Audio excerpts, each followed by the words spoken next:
Vaxtınız xeyir olsun, dəyərli şagirdlər. Deməli, biz bugün sizlə növbəti qaydamız olan Həvqot Həzqot qaydasını keçəcəyik.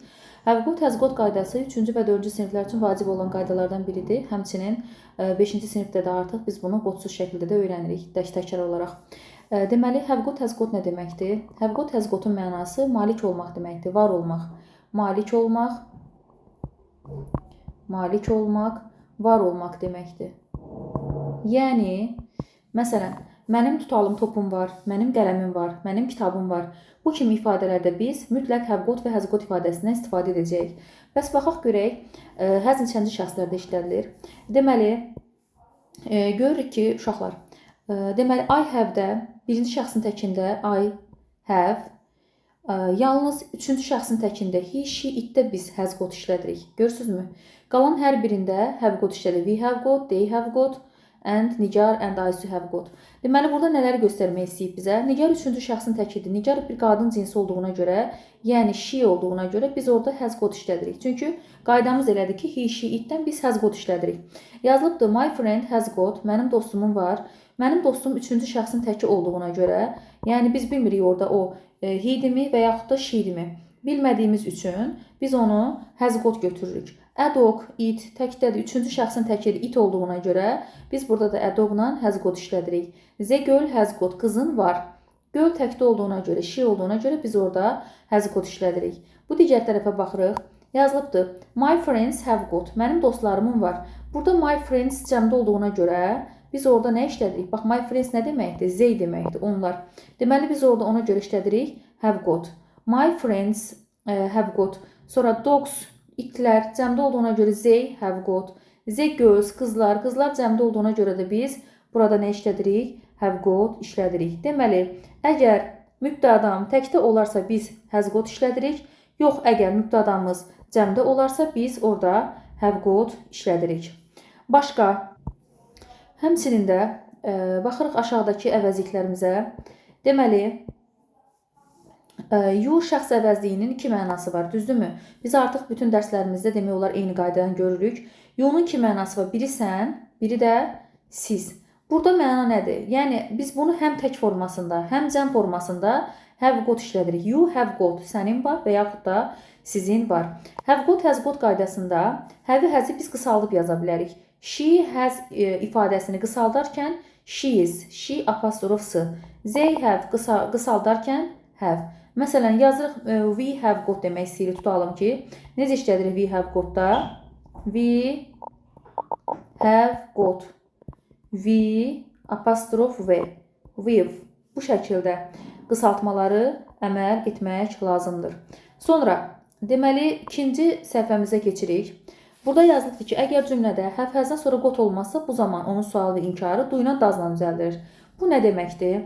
Mən bunu ətraflı şəkildə sizə açacağam. Deməli, iki cümlə üzərindən sizə bunu müqayisəli şəkildə başa salacağam. Lövhəmizi silirik. Deməli, incəliklərinə baxaq. Bu nə deməkdir? Baxın, bir dənə cümlə yazıram. Yazıram ki, I have got a cat. Mənim pişiyim var. Biz bu cümləyə sual verəndə necə veririk? Have-i götürürük, keçirdirik cümlənin əvvəlinə. Yazırıq. Have I got a cat? Mənim pişiyim var. Cavabı olacaq yes, I have. Və yaxud da no, I have not. Bəs burada bizdə got yoxdursa, yəni biz burada gotu yazmamışıqsa, onda biz necə sual verərik? Bizə nə lazımdır? Əgər cümlədə qotu yoxdursa, biz o zaman onun sualını do ilə dazla verəcəyik. Ya do'dur, ya da daz. Daz əlbəttə ki, he, she-də istifadə olunacaq. I have a cat.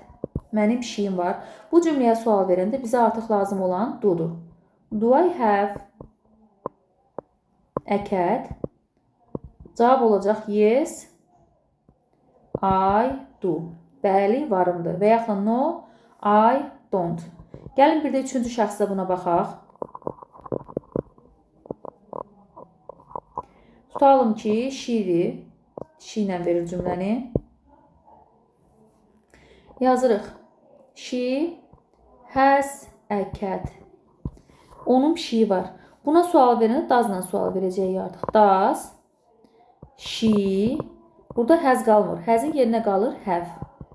Does she have a cat? Aydındırmı? Does she have a cat? Yes, she does.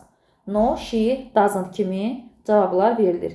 İndi baxaq görək buradakı cümlələrdə nə var? Yazılıbdır ki, you have a cap. Sənin papağın var. Görürsünüz, burada got yoxdur.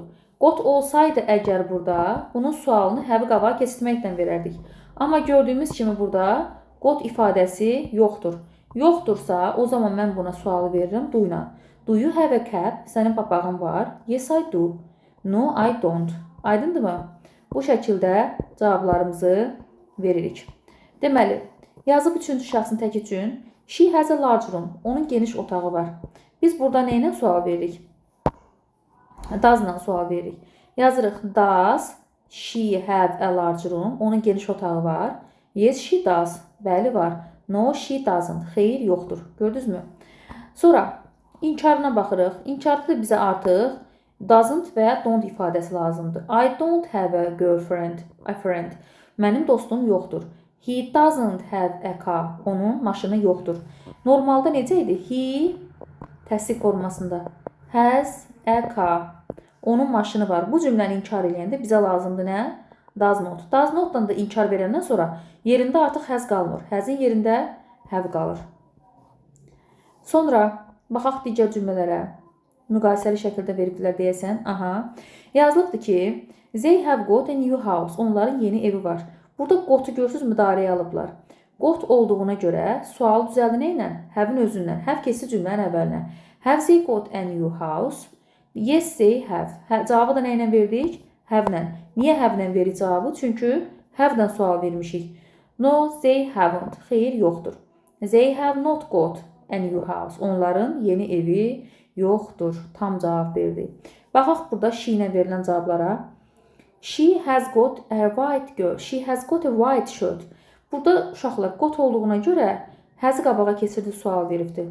Əgər burada got olmasa, onda biz not does-la sual verərik. Baxaq. Has she got a white shirt? Yes, she has. No, she hasn't. Gördünüzmü? Has-la sual verildi, has-la cavab verirəm. Baxaq görək, does-la sual veribdimi? Verməyibdir. Gəlin does-la da biz sual verək. Sual verin necə olacaq? Does she have? Bu şəkildə. Does she have a white shirt? Yes, she does. No, she doesn't. Cavabı da does not-dan verməliyik. İndi gəlin keçək növbəti səhifəmizə.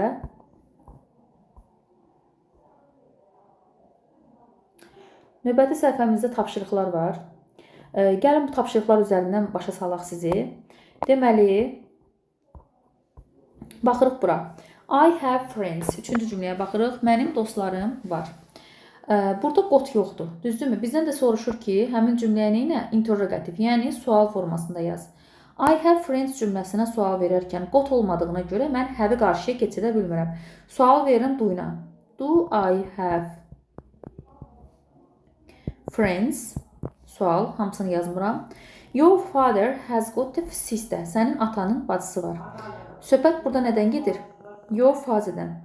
Sənin atandan. Sənin atan kişi cinsi olduğuna görə, he olduğuna görə və burada da got var. Görürsünüzmü? Got varsa deməli has-ı qabağa keçirdirik. Has your father got. Got yerində qalmalıdır. Has your father got a sister? Bu şəkildə. Sonra yazıb our teacher has 3 sons. Has olduğuna görə və got olmadığına görə biz bura does-la sual veririk. Yazırıq does our teacher. Has artıq orada qalmır. Has'in yerində yazırıq have. Does our teacher have 3 sons? Burada yenə də görürük ki, got-u yoxdur. Deməli, does-la və yaxud da do ilə sual vermək lazım. They olduğuna görə do ilə. Yazıram do they have colorful pencil. Aygün has books. Nə ilə sual verərik uşaqlar? Bəli, does-la sual veririk. Does Aygün has-in yerinə qalır nə? Have. The baby has got. Got ifadəsi olduğuna görə has-ı qabağa keçirdirik. Has the baby got. Bu şəkildə. 9-cu cümləyə baxırıq. Görürük ki, burada has var, gotu yoxdur. Deməli, does-dan sual verərik. Does my cousin has yerinə qaldı? Have. We have got. Got ifadəsi olduğuna görə have qabağa keçər. Have we got new canteen. Sonra has var, got yoxdur. Deməli, does-dan sual veririk. Does the boy has-in yerinə qalır? Have. A cow has four. Got yoxdursa, does a cow has-in yerinə qalır burada? Have qaldı. Sonra ruçkamızın rəngini dəyişək. Aha, qara nə yazaq hətta. Sonra Tom has got. Has got ifadəsi olduğuna görə has keçəcək cümlənin əvvəlinə. Has Tom got a laptop. Got ifadəsi olmadığına görə deməli burada do ilə sual veririk. Do you have a green? Cümlə tamamlanır. Has got ifadəsi olduğuna görə has cümlənin əvvəlinə keçir. Has the girl got qaldı yerində. Bu şəkildə. Növbət tapşırığımıza gedək. Burada sadəcə bizə soruşur ki, ya has qoy, ya da have qoy. Sadəcə bəzilərini deyəcəm burada, qalanların özünü yazarsınız. Bu mən cəmdə olduğuna görə qadınlar deməkdir. Z olduğuna görə mən burada yazıram have got və yaxud da have. Yenə göz cəmdə olduğuna görə yazıram have got. Sevil qadın cinsidir. She olduğuna görə yazıram has got. Crocodiles cəmdə olduğuna görə, Z olduğuna görə yazıram have got. Və yaxud da baxaq 14-cüyə. His daughter, onun qızı. Qadından söhbət getdiyinə görə, she olduğuna görə yazıram has got. Burada uşaqlar, məsələn, daughters yazılsaydı, onun qızları, onda yazılacaqdı have got. Nerihat and Rəhim 2 nəfər olduğuna görə yazıram have got. My cousin and I 2 nəfərdir. Cəmdə söhbət gedir. O zaman have got. Ciraf, zürafə, it olduğuna görə, orta cins olduğuna görə yazıram has got.